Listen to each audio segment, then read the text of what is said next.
어떻게 그럴 수가 있냐. 내가 명절 때 니들 오는 거 힘들 것 같아서 가겠다고 했는데 어떻게 니들끼리 여행을 가버릴 수가 있어. 깜빡 잊었다니까요.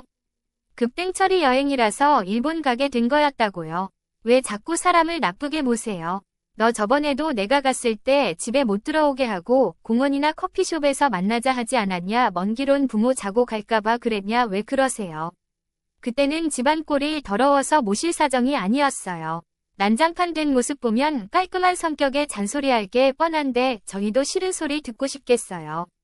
난 잔소리 한 적 없다. 잔소리는 니들이 했지. 이 핑계에 저 핑계 대면서 말야. 무릎 불편한 거 뻔히 알면서 한두 번 밖에 세웠냐. 그래서 부담스러운 거예요. 아버지 어머니 저희 집에 오는 거 매번 타이밍이 그렇게 되니까 저도 오해받고 힘들다고요. 또 입에서 무슨 소리가 나올지 모르니까 니들이 부모 한 번 오는 것을 치르더니 분명하게 알려준 거야. 저번에도 집 못 들어오게 바깥에서 2시간 동안 세워두고 결국 그냥 가게 하지 않았냐. 너 그러는 거 아니다. 네 자식이 보고 배워. 전 떳떳해요. 엄마 아버지가 하필 난감하게 꼭 사정이 있을 때만 오니까 그렇죠. 먹고 사는 일이 먼저죠. 저 같으면 절대 자식한테 부담 주기 싫어서라도 못 올 것 같아요. 한마디로 부모 오지 말란 소리구나. 그래 알았다. 이제는 오지 않으마. 대신 집도 다시 돌려다오. 거기는 우리가 살던 집이니까. 끝까지 치사하게 나오시네요. 저랑 손주들 사는 집 뺏어야 속이 시원하겠어요. 그래 내가 너한테 당한 것이 분해서 그래야 내 속이 후련하겠구나. 더 이상 이런 얘기로 신랑이 버리고 싶지 않구나. 다 우리 잘못이다. 너를 잘못 키운 우리 잘못. 매번 너를 배려하려 그런 건데 그럴 필요가 없었던 것 같다. 이제 그만하자꾸나. 안녕하세요.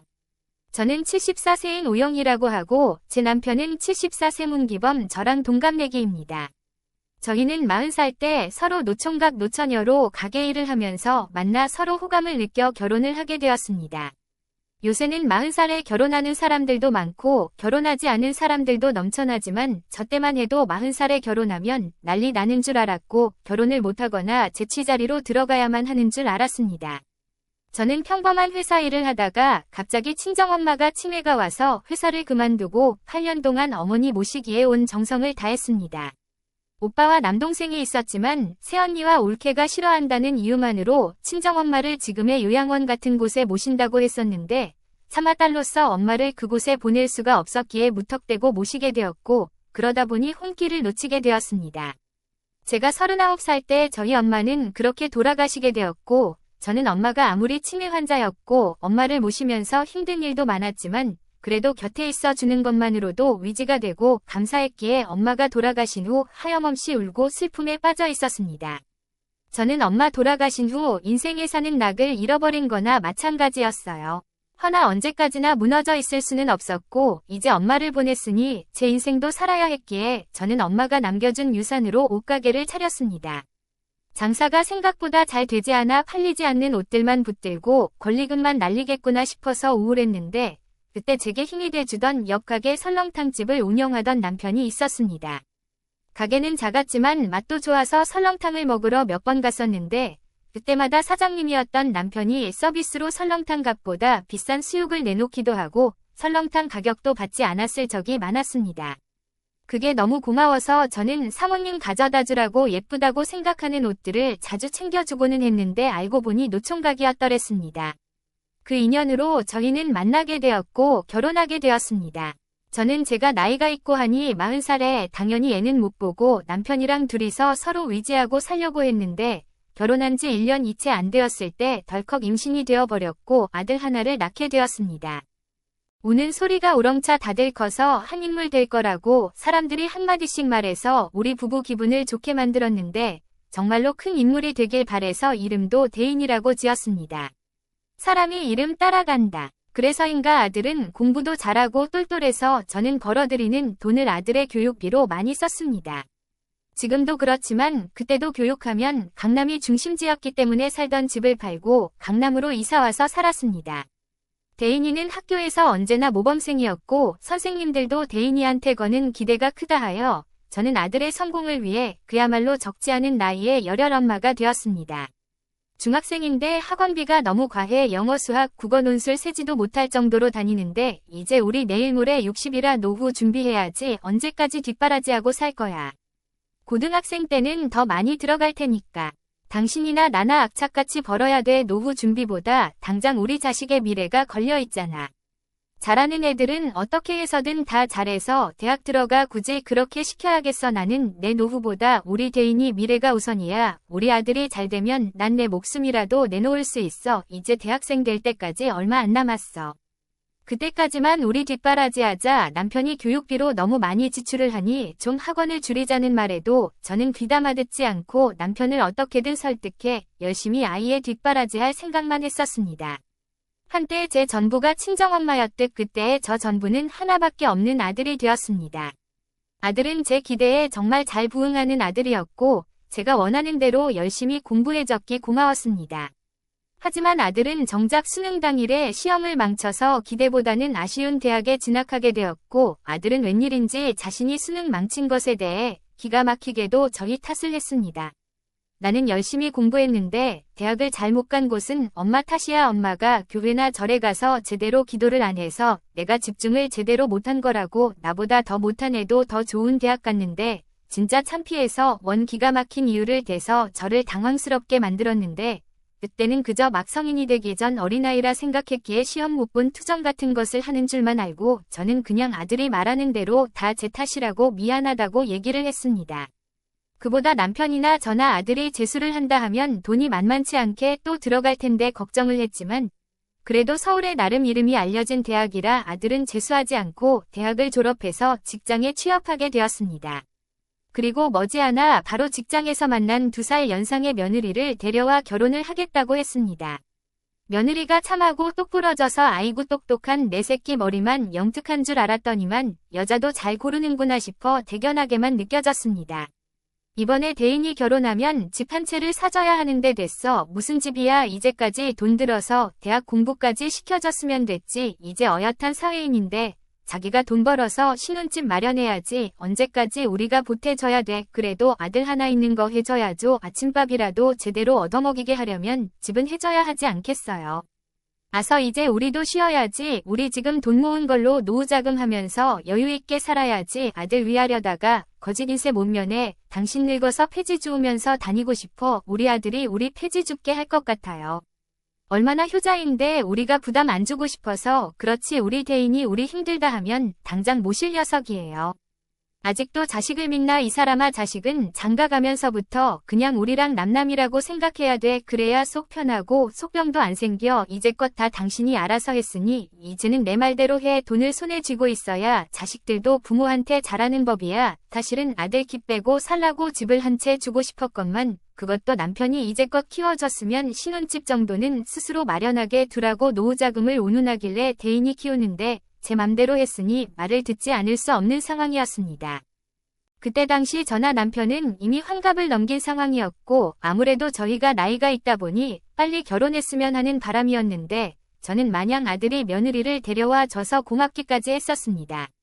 친구들 말로는 며느리한테 아들 따신 아침밥 먹이게 하려면 집 해줘야 한다는 말을 들어서 집을 해주려고 했는데 남편 말 맞다나. 그럼 결국 아들에게 신세를 지게 될 수도 있으니 해주니니만 못할 것 같아 그냥 전세금만 조금 보태주었습니다. 아들은 그때만 해도 아직 뭘 몰라서 그랬던지 별로 크게 욕심을 부리지 않고 주는 전세금으로 며느리와 반반씩 보태어 신혼집 전세를 얻게 되었고 저는 그게 참 미안했지만 어차피 나중에 죽으면 다 아들 것 될 것이라 생각해서 위안을 삼았습니다. 저나 남편은 늦게 만나 결혼을 했지만 아들은 30살이 되기도 전에 결혼을 하게 되었고 자식도 일찍 보게 되어 저희는 칠순 잔치하기 전에 손주를 보게 되었습니다. 아이고 고맙다 새아가. 우리가 늦게 대인이를 보게 되어서 혹여나 늦게 결혼해서 손주도 못 보고 가면 어쩌나 했는데 품에 안겨주다니 참으로 기특하구나. 별말씀을요. 결혼하면 당연히 애를 낳아야죠. 저도 나이 들어서 육아하면 힘들다는 얘기 듣고 애도 잘 안 생긴다 해서 빨리 낳으려고 했어요. 그래 기특한 것 내가 복이 많아서 우리 아들이랑 며느리처럼 효자효부를 두었구나. 자 이거 병원비랑 산후조리원비로 쓰거라. 500 정도 넉넉하게 넣었다. 애 안 낳겠다고 하는 며느리도 많은 판국에 손주까지 덜컥 안겨주니 어찌나 고맙던지요. 제 친구들은 저보다 일찍 결혼해서 아들이 50 가까이 됐지만 결혼 안 한 사람들도 많았지만 우리 아들은 하나부터 10까지 저의 뜻에 맞춰져서 효자라 했고 나름 생각해서 아무것도 해주지 말라는 남편 눈치 보면서 500 정도 봉투에 넣어줬습니다. 아들이 그 자리에서 봉투를 보더니 언짢은 기색을 표했습니다. 병원비는 그렇다 쳐도 요즘 산후조리원 비용이 얼마나 비싼 줄이나 알아요. 500 가지고 누구 코에 붙여요.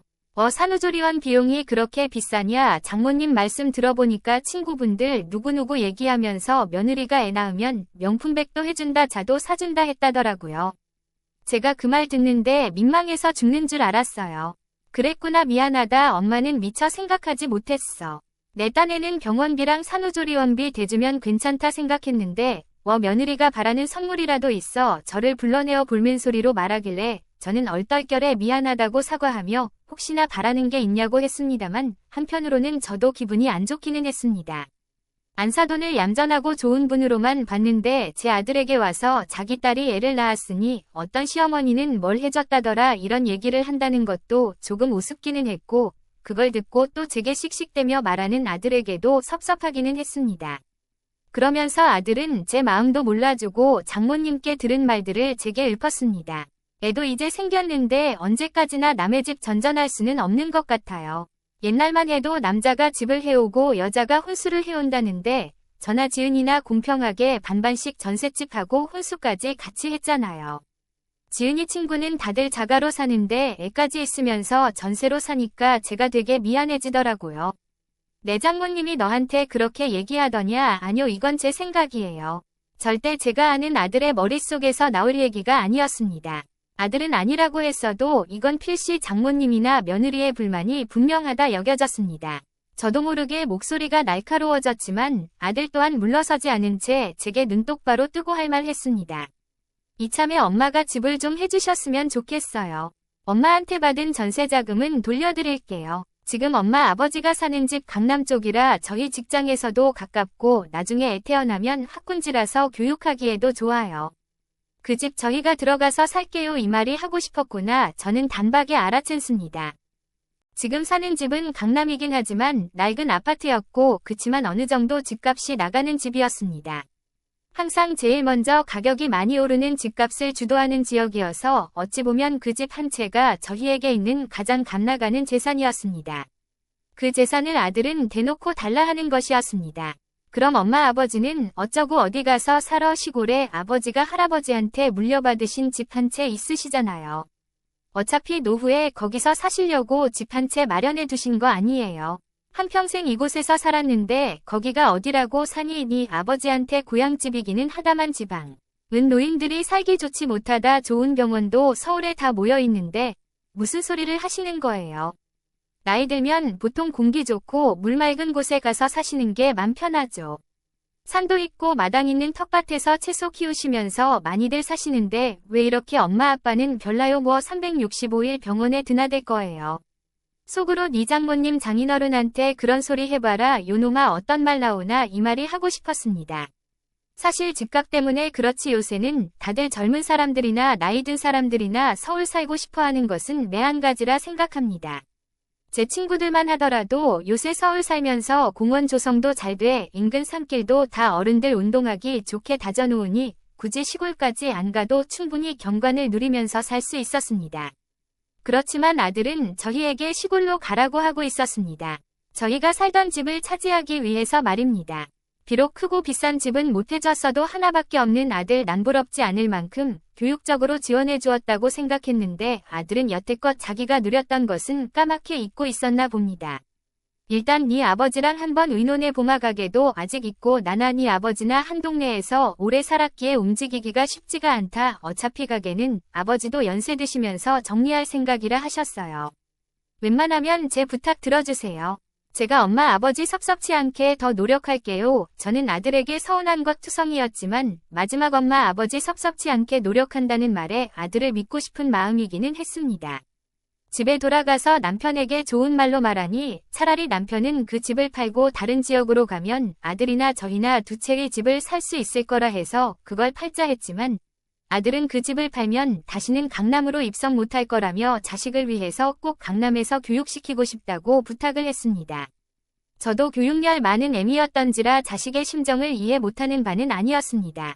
강남은 교육의 본거지나 다름이 없었고 다 공부하고자 하는 학생들만 모인 곳이었기에 아들은 다른 것의 유혹에 휩쓸리지 않은 채 오로지 공부만 할 수 있었습니다.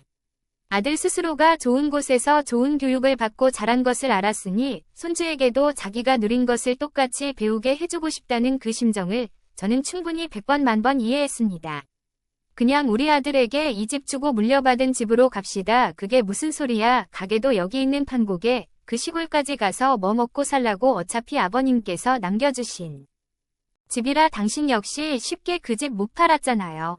그러느니 차라리 우리가 가서 살고 강남집은 아들내외 줍시다. 어허, 이 사람이 아주 아들 말에 단단히 홀렸구먼. 녀석이 강남집값 비싼 거 알고 우리한테 그 집 차지하려고 쓰쓴 걸 왜 몰라. 행여나 그 집 팔아서 우리 위해서 쓸까 봐 선수 친 거라고. 그건 잘 모르겠고 그냥 회사도 가깝고 손주 교육도 잘 시키고 싶어서 그런 것 같아요. 도움은 못 줄지언정 그렇게는 할 수 있는 거잖아요. 요즘 우리 나이대 사람들 손주 위해서도 많은 거 해준다고 합디다. 금전적으로 도움은 못 줄지언정 어차피 물려줄지 미리 물려준다 생각하면 맘 편하지 않아요. 남편은 한숨을 푹푹 쉬며 저를 한심한 듯 쳐다보았고 제가 하도 고민을 하면서 밥도 시원치 않게 먹고 잠까지 못 이루니 그 모습을 보고 남편 역시 생각을 하는 것 같았습니다. 그리고 얼마 있다가 아들을 부르라길래 저는 남편이 드디어 맘을 정했구나 싶어서 얼른 아버지 맘 바뀌기 전에 와라 하며 아들을 불렀고 아들은 집 준다는 소리에 저녁에 사오지도 않던 한우 세트까지 사와 저희 앞에 바쳤습니다. 세상에 없던 공손함으로 아버지 앞에 무릎을 꿇으며 앉는데 남편은 쓴 웃음을 지으며 말했습니다. 네 엄마한테 다 들었다. 다른 건 모르겠고 손주 공부시키고 싶어 한다는 마음에 양보하기로 했다. 지금 이 집 너한테 주마. 감사해요. 아버지 멀리 사시더라도 제가 부모님께 진짜 잘할게요. 오냐. 그렇게 해야지. 집을 물려주든 안 주든 부모에게 잘하는 건 당연한 거다. 그럼요. 엄마 아버지가 절 낳아서 이제껏 어떤 정성을 쏟아 길러주셨는지 저 누구보다 잘 알아요. 자식을 낳아보니까 더 와닿더라고요. 그래, 자식을 낳아봐야 부모 마음 안다는 말이 맞나 보구나. 그래서 말인데 이 집을 너한테 주긴 한다만 명의는 그대로 우리 것으로 두도록 하자. 그러자 아들의 몸에 찬물을 끼얹은 듯 일순간 조용해졌고 저와 아들은 짐짓 당황해하며 한동안 입을 열질 못했습니다. 남편은 더 이상 양보할 맘이 없는 것 같았습니다. 사는 집을 내어주는 것만으로도 남편에게 큰 결심이었고 그것 때문에 가게까지 헐값에 처분하는 손해를 보는 데다 남편이 혈압이고 디스크고 걸어다니는 종합병원이라 주기적으로 매번 가는 병원 치료까지 포기하며 아들의 말을 들어주기 위해 살던 집을 떠나는 것이었습니다. 남편이 시아버지께 물려받은 고향집은 경상북도 쪽 작은 마을이었는데 워낙 외지기도 하고 주변에 뭐가 없어 한번 장을 보려 해도 차를 타고 나와야만 하는 곳이었습니다. 시아버지가 없는 재산 3형제한테 분할할 때 제비뽑기를 했는데 운이 안 좋게도 제일 돈이 안 되는 낡은 집을 받게 되었던 것이었지만 그래도 남편에게는 어린 시절을 보낸 곳이기도 하고 한평생 부모님께서 농사짓고 산 터전이었기에 의미가 있는 곳이었습니다. 아들은 그런 부모의 마음과 각오도 모른 채 서운한 심정을 드러내며 명의를 줘야지 집을 물려주는 것이지 그럼 저희가 사는 의미가 없지 않냐 했지만 남편은 한사코 그 집에 대한 명예만큼은 우리가 죽기 전에는 못 물려준다. 상속세 내고서라도 그때 받아라라고 단도직입적으로 얘기를 했기에 아들은 결국 더 이상 아무 말도 못하고 집으로 돌아갔습니다. 그것 때문에 한동안 남편과 아들 사이에 냉전이 벌어졌지만 어쨌든 며느리가 아들을 잘 구슬렀던지 일단 저희 집에 들어와서 살기로 했고 보니까 살던 집 전세금을 올려달라고 아들네 사는 집주인이 말했던지 아들로서도 선택의 여지 없이 명의와 상관없이 들어와 살 수밖에 없었습니다. 정든 강남집을 떠나는 순간 왠지 모르게 울컥 감정이 솟았고 아들의 교육을 위해서 이 집에 처음 이사 온 것이 떠오르며 앞으로 손주 또한 아들만큼 잘 되기를 바라며 장장 6시간 동안 움직여 시골집으로 이사하게 되었습니다. 집 명의를 안 져서. 그런지 아들은 전세금을 우리에게 돌려주지 않았고 그걸로 아마 집 공사를 하려는데 요새 유행하는 예쁜 인테리어로 단장하고 들어간다 해서 저희가 나가자마자 업자를 불러 인테리어 논의를 하고 공사를 했습니다. 시골에 도착하니 확실히 한적하니 공기부터가 달랐습니다. 고향 땅에 간만에 온 남편은 처음에는 답답하고 불편하다며 어찌 사냐고 저보다 더 걱정을 했지만 막상 오고서는 옛날 어린 시절 때를 회상하는 듯 텃밭에서 채소도 가꾸고 좋아하는 듯 했습니다. 확실히 모든 게 빠르게 돌아가고 변화하는 도시와는 다르게 시간이 흐르는 것 같았습니다. 저희도 가게 일하면서 살았던지라 항상 바쁘게 움직이며 일하고 손님 맞고 그러다 보면 하루가 지나 있고 매일 바쁜 나날들을 보냈지만 시골에 와서는 전혀 바쁜 일이 없으니 여유 있고 하루가 더디 흘러 시간도 늘어난 느낌이 들었습니다. 서울에 있는 가게는 빨리 빠지지 않아 헐값에 내놓으니 뜻밖에도 아들네 처갓집 부모님네 외가 인수했습니다. 장사가 되는데도 시골에 와야 해서 헐값에 내놓은 거였는데 사돈들은 그 값도 아까운 듯 한술 더 떴습니다. 어차피 남 주느니 한 식구한테 인수하는 게 낫죠. 그런 김에 권리금 조금만 더 내려주시면 좋을 것 같은데 저희가 여유가 없어서요. 하지만 남편은 저와는 다르게 완강한 데가 있어서 죄송합니다. 아무리 한 가족이고 식구라 하더라도 그 가격에 계약한다는 사람이 허다해서 권리금을 더 내리지는 못할 것 같습니다. 정중하게 거절 의사를 비치니 뭐라 안 했는데도 안 싸돈 혼자 민망해하며 궁시렁궁시렁하다 아무리 생각해도 놓치기 아까웠던 자리였던지 아버지가 원하는 가격을 다 치르고 설렁탕집을 인수하게 되었습니다. 남편은 권리금을 챙긴 후 가게의 맛을 내는 비법들을 안 사돈 바깥 사돈에게 2달 동안 진득하게 가르쳐 주었고 그렇게 사돈 내외는 설렁탕집을 운영하게 되었는데 제법 장사가 잘 되어서 몇 달 안 돼서 곧 권리금을 회수할 것 같다 했습니다. 어쨌든 저희 부부는 모든 것을 다 떨치고 시골에 와서 마당에 개 한 마리 기르며 한가롭게 살았는데 저는 비로소 노년이 와서야 다시 행복을 찾은 것만 같았습니다. 직접 농사지은 채소에 구수한 된장을 불어 두부를 넣으니 그야말로 어디에도 없는 맛깔나는 찌개가 완성이 되어 있었고 굳이 다른 반찬 없어도 그 찌개 하나와 김치 한 가지로도 몇 날 며칠 질리지 않게 밥을 뚝딱 해치울 것만 같았습니다. 그런데 그렇게 유유자적하게 살던 어느 날 밤 남편이 몸이 좋질 않아 1시간에 걸쳐 그 지역에서 제일 큰 종합병원으로 가게 되었는데 디스크로 인해 점점 더 몸의 거동이 쉽지 않을 것 같다는 의사의 소견을 듣게 되었습니다. 아무래도 가던 병원을 가야 할 것 같아 뭔데 괜찮겠어요. 어쩔 수 없잖아. 일단 가서 진료받고 아들네서 하룻밤 머물다 오면 되겠지. 남편은 지방의 병원을 무시해서가 아니라 아무래도 서울에 다니던 병원에서 주치의에게 정밀검사가 필요하다 생각했고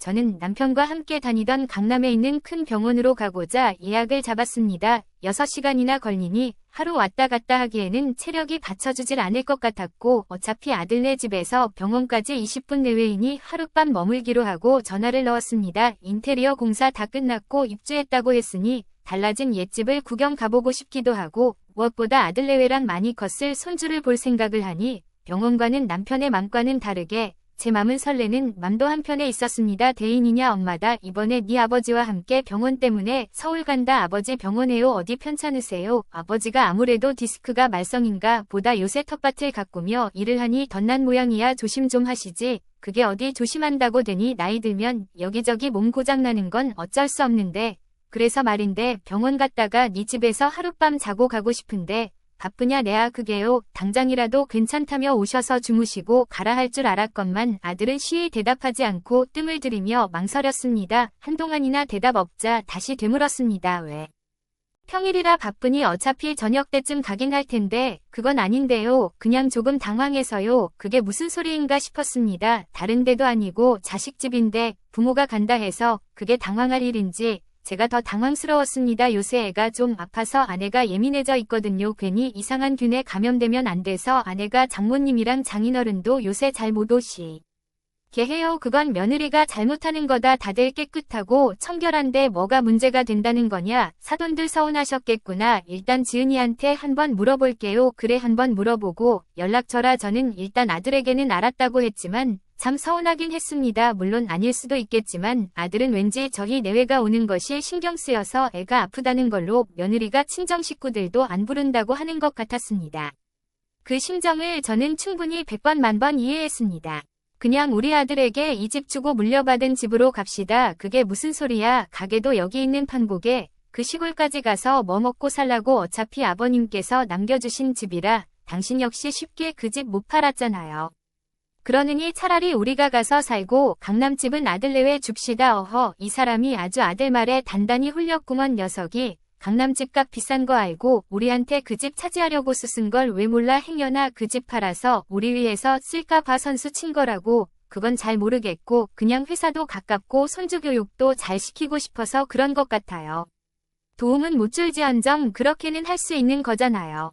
요즘 우리 나이대 사람들 손주 위해서도 많은 거 해준다고 합디다 금전적으로 도움은 못 줄지언정 어차피 물려줄지 미리 물려준다 생각하면 맘 편하지 않아요. 남편은 한숨을 푹푹 쉬며 저를 한심한 듯 쳐다보았고 제가 하도 고민을 하면서 밥도 시원치 않게 먹고 잠까지 못 이루니 그 모습을 보고 남편 역시 생각을 하는 것 같았습니다. 그리고 얼마 있다가 아들을 부르라길래 저는 남편이 드디어 맘을 정했구나 싶어서 얼른 아버지 맘 바뀌기 전에 와라 하며 아들을 불렀고 아들은 집 준다는 소리에 저녁에 사오지도 않던 한우 세트까지 사와 저희 앞에 바쳤습니다. 세상에 없던 공손함으로 아버지 앞에 무릎을 꿇으며 앉는데 남편은 쓴 웃음을 지으며 말했습니다. 네 엄마한테 다 들었다 다른 건 모르겠고 손주 공부시키고 싶어 한다는 마음에 양보하기로 했다. 지금 이 집 너한테 주마 감사해요. 이사하고 아들네 집에 한 번도 간 적이 없었기에 얼마나 지난 집이 예뻐졌을까 기대했고 오랜만에 애들도 좀 보고 싶었는데 아들의 말을 들으니 감정이 한풀 꺾였습니다. 먼 곳에 살기 때문에 병원 일이나 큰 행사들 빼고는 좀처럼 볼 일도 없었기에 이번엔 좋은 기회라고 생각했는데 마음이 좀 그랬습니다. 남편에게 조심스럽게 아들의 말을 최대한 좋게 말했고 손주가 많이 아픈 것 같다는 말에 남편은 아들네 집에 못 간다는 서운함보다는 손주 괜찮을지부터 많이 걱정했습니다. 남편은 매몰차 보였지만 누구보다 아들 내외와 손주를 아끼는 사람이었고 저와 다른 그릇을 가지고 있는 사람이었습니다. 결국 아들이 전화를 주기 전에 남편이 먼저 전화를 걸어서 아픈 손주 잘 돌보라 했고 저희는 병원을 다녀온 후 역 앞에 모텔에 가서 하룻밤 머물렀는데 그 와중에도 내심일 뿐인 손주 걱정을 떨치지 못하겠던지 저녁 먹은 후 바로 아들에게 전화를 걸었는데 아직도 아이가 아파서 열이 안 떨어진다 듣자 조바심이 났던지 큰 병원 가서 입원하라고 병원비까지 붙여줬습니다. 여관 모텔이라 그런지 담배 냄새에다 밤새 주정하는 소리까지 들려 한숨도 못 잃었고 비몽사몽한 상태로 이른 아침 기차를 타고 집으로 돌아왔습니다. 제가 쉽게 말을 했지만 8시간 되는 긴 여정이었습니다. 기차역까지도 가는데 40분 정도 걸린 데다 기차를 타고도 6시간 정도가 걸렸고 서울역에서 병원까지 또 길 막히고 뭐해서 1시간 정도 걸린 1번 서울 갔다 오니 진이 빠질 정도였습니다. 남편은 남편대로 힘들어했고 저는 저대로 알았습니다. 저는 걱정이 되어 집에 도착한 다음 아들에게 전화를 거니 저희가 돌아가는 날 손주가 씻은 듯이 나았다고 하니 맘이 놓이긴 했습니다. 그런데 저는 동네 친구와 전화통화를 하고 이상한 낌새를 알아채게 되었습니다. 언니 온 날 저녁 때 언니네 아들 내외 마트에 장 보러 왔던데 그럴 리가 애가 열이 안 떨어진다 해서 남편이 큰 병원 가라고 병원비까지 붙여줬는데 이런 말 하긴 좀 그런데 요새 젊은 사람들 부모 오는 거 싫어해서 핑계대는 경우 여럿 있다고 하더라고. 그게 무슨 소리야 우리 아들은 그럴 애 아냐 처음부터 그런 애가 어딨겠어 다 자기 가정 가지면 부모들이 귀찮아지는 거지 우리 아들도 그렇고 언니 아들도 그렇고 다 마찬가지야 나는 진작에 받아들였어. 친하게 지냈던 동네 친구는 당연하다는 듯이 말했습니다. 제가 그럴 리가 없다며 기막혀 하자 동네 친구는 처음에는 안 믿기겠지만 믿어야지 언니도 아들네도 속 편하다 했습니다. 그거 가지고 서운해하면 암만 자식이라도 못 보고 산다며 충고까지 해주는데 만약 그게 사실이라면 속이 문드러지는 것만 같았습니다. 그래도 언니나 나는 나은 편이야. 주변에서 이런저런 얘기들을 들어보면 누구는 아들 집이 어딘지도 모른다는 사람들도 허다해. 그렇게 세상이 바뀌고 있어. 언니 세상이 빠르게 바뀌는 것은 알고 있었지만 설령 사이가 비틀어지는 일은 없을 거라 생각했습니다. 저는 동네 친구 말이 찝찝했지만 남편에게 굳이 말하지 않았습니다. 남편은 진심으로 손주를 걱정했기에 그 맘까지 상처받길 원하진 않았습니다. 생각해보면 지금 이사한 집 말고도 전에 집 오는 것도 그리 환영하지는 않았었던 것 같습니다. 가끔 설렁탕이 먹고 싶다던 아들을 위해서 국물 낸 것을 몇 병을 담아와 씻고 아들네 집에 갔는데 아들 내외가 없어서 허탕칠 때도 많았고 깜빡 잊었다며 죄송하다는 말을 했는데 그때는 저도 정신이 바빴던지라 깊게 생각하지 않았습니다. 결국 끝내 한 번도 보지 못한 아들 내외의 전셋집이 동네 친구의 말과 맞물리면서 정말 부모가 오는 것이 싫어서 그랬을까 다시 한번 되짚어 보게 되었네요. 저도 남편도 자식이 언제 오든 늘 반가웠기에 저희 오는 것을 싫어하는 아들의 마음이 이해되지 않았습니다. 그 이후에도 남편의 디스크 때문에 몇 번 더 서울에 있는 병원을 가야만 했습니다. 어차피 간 김에 이번에야말로 아들 얼굴이랑 손주 얼굴 보러 가자 싶어 텃밭에서 키운 상추, 깻잎, 호박잎, 애호박, 고추 이런 것들을 하나같이 싸들고 갔는데 그때는 토요일이라서 그런가 전화해보니 아들은 집에 있었기에 잘됐다 싶었습니다. 다행이다, 집에 있었구나. 마침 쌈채소 우리가 가져가니 집에서 삼겹살이나 두억을 사갈 테니 구워 먹자. 연락도 없이 갑자기 오시면 어떡해요. 그러자 아들이 약간 화난 듯 제게 쏘아댔고 저는 얼떨결에 말했습니다. 아니 어차피 지금 집에 있는 거 아니냐. 어차피 병원 가까이에 있으니 전화해서 있으면 보고 가고 없으면 그냥 가려 했지. 또 괜히 미리 연락하면 부담 줄 것 같아서 엄마 이게 더 부담이에요. 집에 있다지만 저희도 짜놓은 계획이 있고 스케줄이 있단 말이에요. 그러냐 엄마가 미처 몰랐구나. 그럼 여기 가져온 쌈 채소만이라도 전해주러 갈까. 시골 텃밭에서 아침에 따온 건데 무농약이라 몸에도 좋고 깨끗해. 아버지 디스크 때문에 여기저기 성치 않다면서 또 저희 집까지 어떻게 와요. 집 근처에 계시면 잠깐 공원에 계세요. 금방 나갈게요. 그날따라 무척이나 더운 날씨였습니다. 일기예보에 폭염주의보가 떴던 날씨라 남편이 유독 힘들어했지만 금방 나갈 거라는 아들의 말에 저와 남편은 땀을 뻘뻘 흘리며 기다렸습니다. 남편은 무더위에 땀까지 흐르니 갈증이 났던지 차가운 물을 찾길래 저는 공원 자판기에서 음료수 2개를 뽑아 남편에게 건넸습니다. 아이고 더워라. 더위가 아주 사람 잡겠다. 더위에 지쳐 기진맥진했고 습하고 후텁지근함에 금방이라도 숨이 막힐 지경이었습니다. 캔을 따서 몇 모금 안 마셨는데 금방 미지근해졌고 남편은 비오듯 쏟아지는 땀에 눈을 못 뗄 지경이었습니다. 분명 그늘이 졌었는데 어느새 다시 땡볕이 되자 힘이 들었습니다.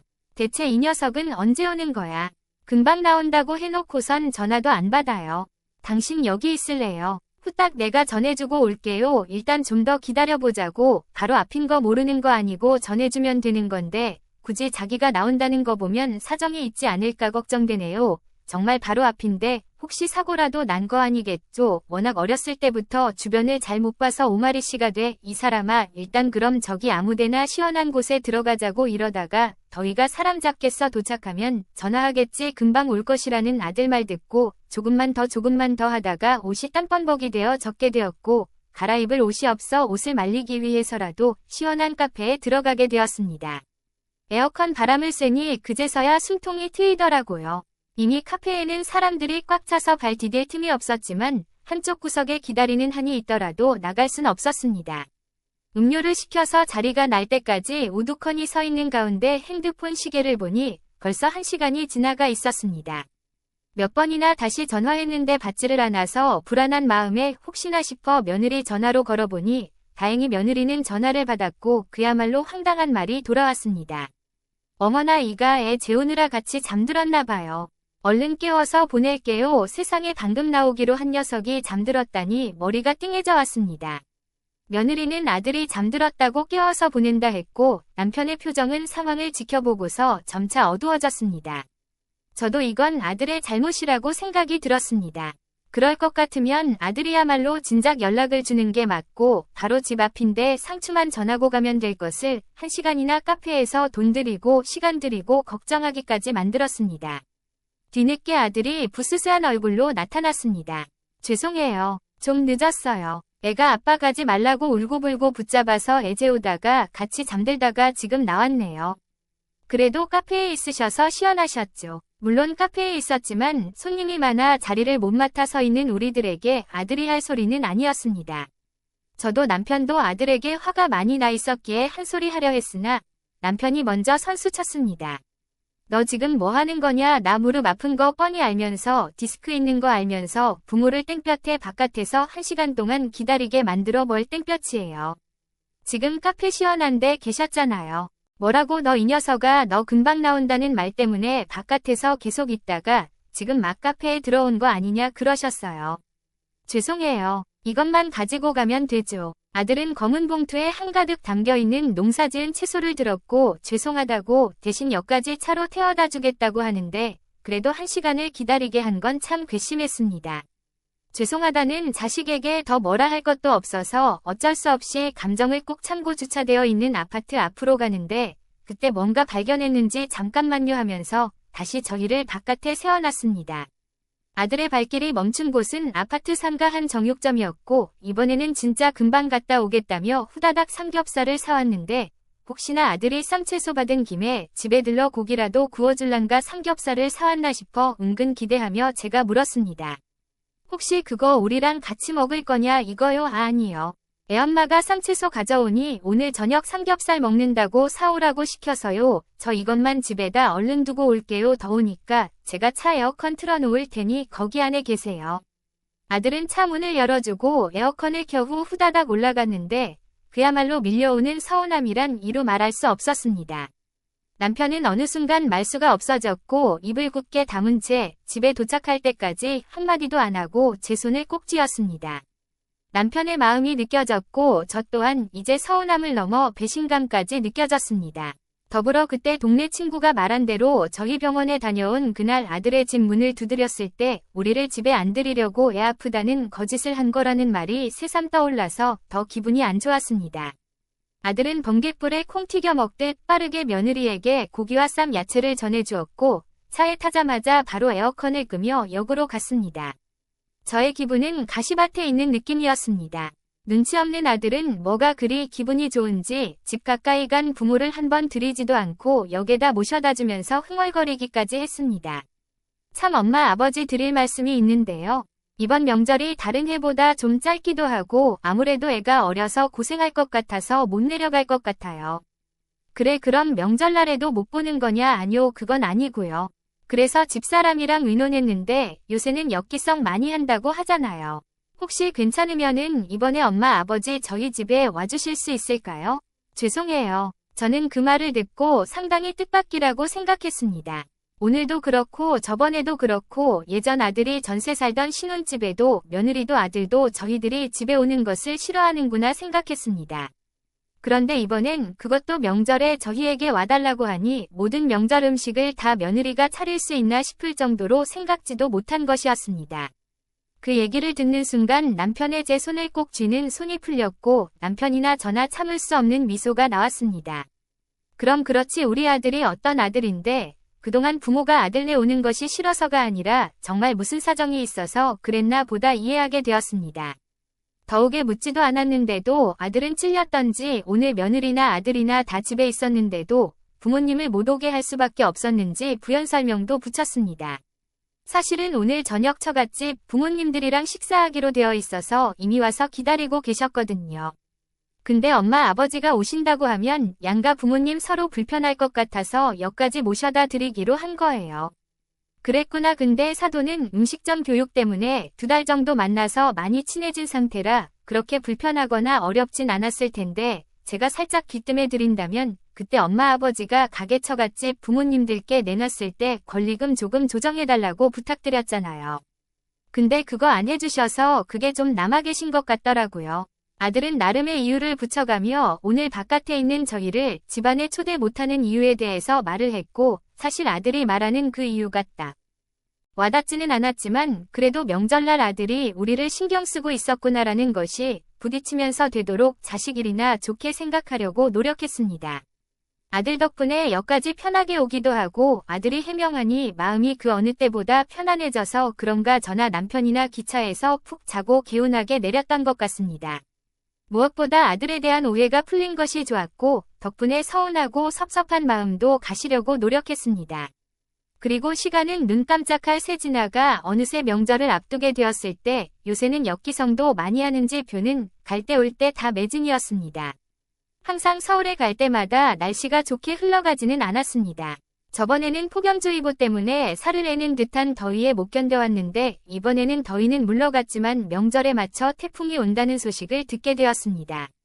태풍이 오면 아랫지방부터 타격이 크기 때문에 이번 명절에는 태풍 대피하고 서울에 아들네는 가지 말아야 하나 싶기도 했지만 그래도 기껏 아들이 그렇게까지 얘기를 했는데 그것도 명절날 저희가 안 오면 피차 서로 마음이 안 좋아질 것만 같았습니다. 하지만 남편은 좀 지나 서울 가는 여정이 힘들었던지 쉬자고 했지만 제가 마음이 안 편할 것 같아서 남편을 일으켰습니다.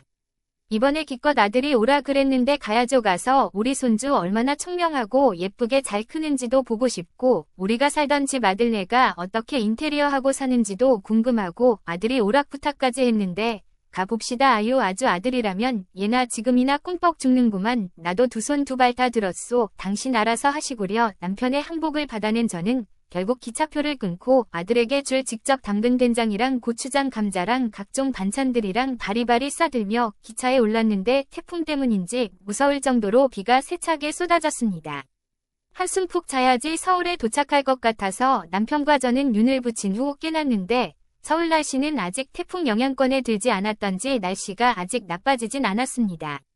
하지만 일기예보에서는 곧 이제 태풍이 북상한다고 나와 있었고 하필 명절 때 이런 일이 생기니 골치가 아팠지요. 그래도 이번 명절날 아들과 며느리와 손주까지 하룻밤 머물면서 즐거운 명절을 보내고자 나름대로의 부푼 꿈을 안고 저는 남편과 함께 지하철을 타고 강남역에서 내려 집 가는 버스를 탄 후 목적지에 다다른 후 내렸습니다. 반찬을 가져오기는 했지만 그래도 빈손으로 아들네 집에 가는 건 기분이 신경이 쓰여서 과일 가게에 들러 사과 한 박스를 배달시켰습니다. 옛날에 자주 가던 단골집이라 저를 기억해서 오랜만에 반갑다고 시들하고 쭈그란 사과 몇 개를 더 비닐봉지에 서비스로 넣어 줬는데 이건 저희가 가져가서 먹기로 하고 가방에 넣었습니다. 간만에 또 다른 고향 땅을 밟는 기분이었고 남편이 다시 시골집에 가서 반가워했던 기분이랑 같은 느낌일 것이라 생각이 들었습니다. 인테리어를 싹 했던지 밖에 초인종도 신식이었고 문고리도 최근에 나온 세련된 모양이었기에 내심 기대감이 커진 상태에서 초인종을 눌렀는데 아무 반응이 없었습니다. 몇 번이나 더 눌렀는데도 무반응이어서 아들에게 계속 전화를 걸었습니다. 이미 10통화를 넘게 부재중으로 남겨둔 상태였고 마지막 몇 통만 더 해보고 그만해야겠다 싶었는데 마지막이라고 생각한 전화를 아들이 받았습니다. 너 대체 연락도 안 되고 어디 있는 거냐 엄마 아버지 명절날 오라. 그래서 지금 집 바로 앞에 왔는데 혹시 명절 준비 때문에 장 보러 갔냐 명절 준비요 아 맞다. 아 죄송해요. 엄마 저희 지금 공항이에요. 공항? 왜 공항에 가 있어 저는 생각지도 못한 엉뚱한 말에 반문을 했고 남편은 귀를 쫑긋 세우며 귀를 기울였습니다. 아 그게요 제가 요새 회사 일 때문에 정신이 없어서 깜빡했어요. 태풍 때문에 이번에 취소된 여행이 많아서 땡처리로 많이 나왔더라고요. 저희 애도 아직 어려서 돈 받기 전에 한번 해외 갔다 오면 좋을 것 같아서 바로 예약했는데 엄마 아버지 생각을 까맣게 잊고 있었어요. 죄송해요. 뭐라고 지금 너 명절날까지 우리를 문 밖에 세워두는 거냐? 그것도 네가 오래서 힘든 걸음 했는데 어떻게 네가 그럴 수가 있어. 저는 아들의 말에 머리끝까지 화가 나 있었고 남편 역시 기가 막혀하며 아들의 말에 고개를 절레절레 저었습니다. 남편이 무리해서 아들네 가지 말라고 했지만 그래도 기껏 아들이 명절 때 부모 챙기겠다고 해서 무거운 것들 들고 아들네 집 앞까지 찾아왔건만 뒤통수를 세게 얻어맞은 기분이었습니다. 제가 뭐라고 쏘아대니 아들은 회피성 대답으로 일방적으로 전화를 끊어버렸고 괘씸한 나머지 저는 이를 갈며 다시 전화를 걸었지만 전화가 될 리 없었습니다. 너무 억울하고 분통이 터져서 눈물이 날 정도였습니다. 다른 사람도 아니고 아들 때문에 이렇게 마음의 깊은 상처를 받게 될 줄은 몰랐습니다. 그러자 남편은 어딘가로 전화를 했고 얼마 지나지 않아 어떤 사람이 집 앞에 도착했습니다.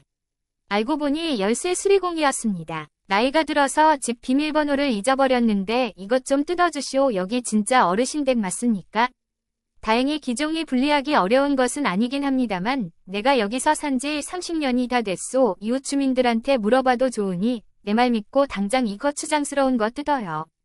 남편의 말에 열쇠 수리공은 도어락을 떼내었고 요새 최신 도어락들은 뜯으면 도난 경보기가 울리기도 하고 경찰서에 신고가 되기도 하지만 아들 집에 해놓은 도어락은 겉에만 번지르르하지 그다지 좋은 것은 아니었던지 너무나도 쉽게 분리가 되었고 남편은 집 안으로 당당하게 들어갔습니다.